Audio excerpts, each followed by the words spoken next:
Being that I love mobile technology, I think one of the things that I've never really kind of conveyed to everybody is why is it that when I make videos about phones, even though that I will point out the negative sides of each phone that I have, that I mostly lean on a more positive side. And that is just because I find that the way that the tech space has gone, it's gone to this thing where it's like people want to intentionally create wars between Apple, Samsung, Google, which are the top three devices right now that you can buy in the US. And I look at them as in they're great in their own respective ways. They lack things that the other accommodates for. And I think that that's what makes the game so good is that whichever device that you grab, it's going to have some things that you're going to want, and it's going to have some things that you wish it had. And another is going to have those things that you wish it had. Like Apple.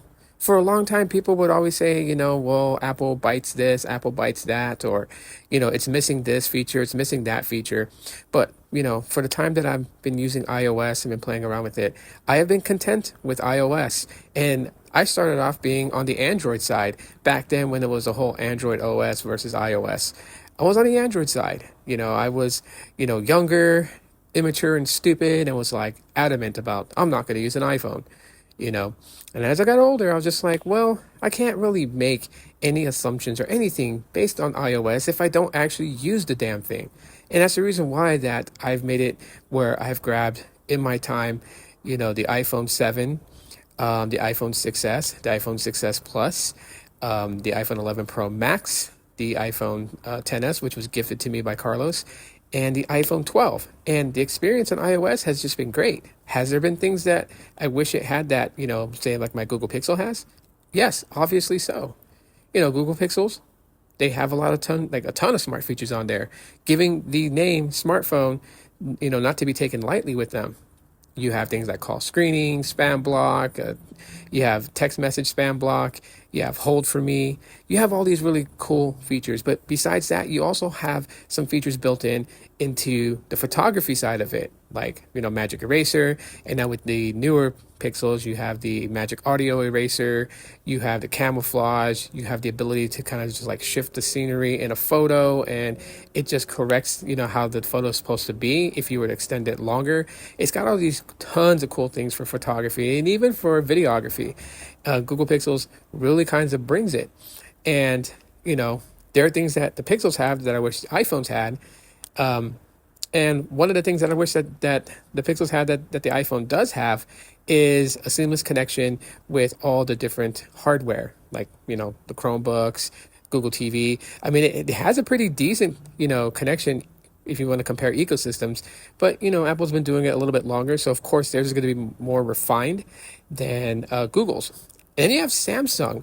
Well, while I have my A53 here, which is a mid-range device, so it's not going to yield what you would get if you were to pick up, say, a Galaxy S24 or an S23. But the reason that I'm bringing up Samsung in this too is that Samsung has all its benefits.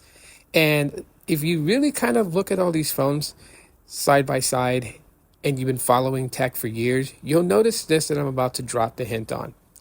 Samsung, more of the personalization, more of the powerhouse.